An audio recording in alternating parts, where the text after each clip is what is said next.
हरि ओम. भगवद्गीता बोध योगदास श्री जय गणेश जोशी यांनी केलेले निरूपण. अध्याय पहिला. अर्जुन विषाद योग.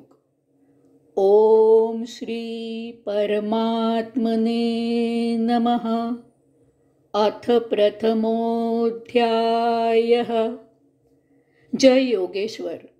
परमात्म्याला नमस्कार. अध्याय पहिला. श्लोक क्रमांक 23. योत्समानान् वेक्षेऽहं य एतेऽत्र समागताः धार्तराष्ट्रस्य दुर्बुद्धे युद्धे प्रियचिकीर्षवः. दुष्टबुद्धी धृतराष्ट्राच्या मुलांना खुश करायला, त्यांचं हित साधायला हे जे योद्धे येथे युद्ध करण्यास उत्सुक आहेत त्यांना मी पाहून घेतो, त्यांचं अवलोकन करतो. अर्जुन हा कसलेला योद्धा असला तरी तो निर्ढावलेला क्रूर कर्मा नाही, तो असुरही नाही आणि तो सूरही नाही. माणुसकीचा, मानवतेचा झरा वाहत असलेला मनुष्य आहे. दानव आणि देव यांच्या सीमा जोडणाऱ्या सेतूवर उभा आहे. कोणी कोणत्याही एका टोकाला पोचला तर निशंक मनाने युद्ध करू शकतो. दानव झाला तर लालसेपोटी, लालसेपायी वासनेमुळे युद्धाला कारण होऊन स्वार्थासाठी, भौतिक सुखाच्या प्राप्तीसाठी मोठ्या ईर्षेने युद्ध करू शकतो.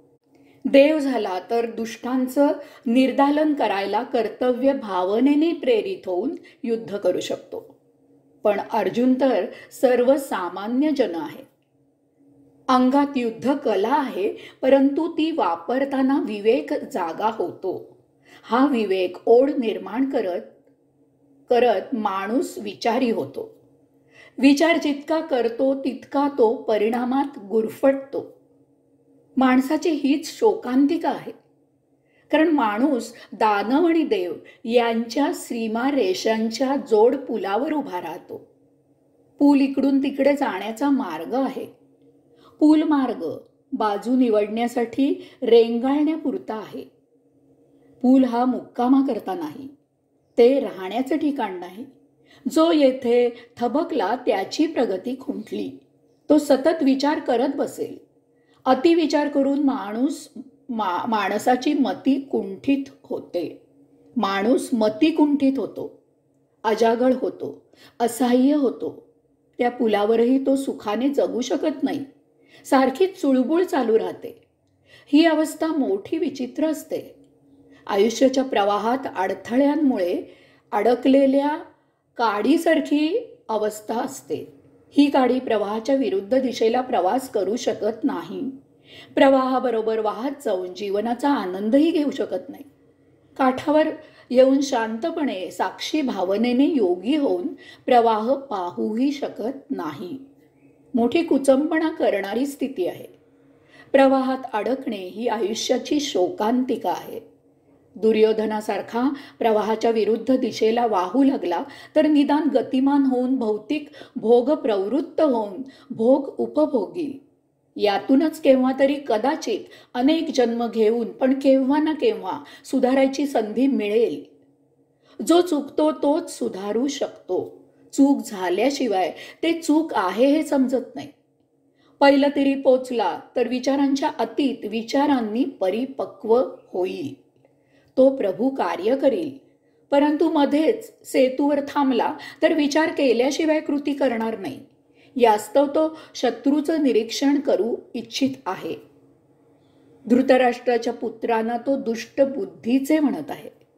परंतु दुष्टबुद्धी हा शब्द कौरवांसाठी युद्ध करणाऱ्यांनाही तो लागू होत आहे. दुष्टांना साथ देणारही यात सहभागी आहेत. वास्तविक दुर्योधनासाठी युद्ध करायला आलेले सखे सोयरे हे अर्जुनाचेही सखे सोयरे आहेत. कारण अर्जुन आणि दुर्योधन हे एकाच कुरु वंशाचे वारस आहेत. ते चुलत भाऊ आहेत. या सखे सोयऱ्यांना हे युद्ध कशामुळे उद्भवले आहे ते चांगले माहीत आहे. त्यांच्यासमोर सर्वांसमोर अधर्म घडलेला आहे. या सर्वांच्या साक्षीने पांडवांना त्यांचे हक्काचे राज्य दिले गेले नाही. भर सभेत पांडवांच्या धर्मपत्नीची, सम्राज्ञीची, एका सभ्य आर्य स्त्रीची शारीरिक विटंबना केली गेली आहे. त्यामुळे या सखे सोयऱ्यांना धर्म आणि अधर्म यापैकी कोणती बाजू निवडायची ते ठरविण्याचा अधिकार होता. परंतु यांनी दुर्योधनाची साथ देण्याचे ठरवले. त्याप्रमाणे ते येथे पांडवांविरुद्ध रणांगणावर युद्ध करण्यासाठी जमा झालेले आहेत. त्यामुळे दुष्टांना साथ देणारेही दुष्टच संबोधिले जात आहेत. यांनाही तेच शासन करणे उचित आहे जे दुर्योधनादी कौरवांना देणे योग्य आहे. नात्या गोत्यातले असले तरी नेमका आपला हितचिंतक कोण, परका कोण आणि तोंड देखला हसणारा कोण ते प्रसंग आल्याशिवाय माहीत होत नाही. यास्तव अर्जुन या अशा नातलगांनाही पाहू इच्छित आहे. जे कौरवांच्या बाजूने लढायला सज्ज झाले आहेत ते सुद्धा दुष्टांना साथ देणारे म्हणून दुष्ट बुद्धीचेच आहेत. हरिओम.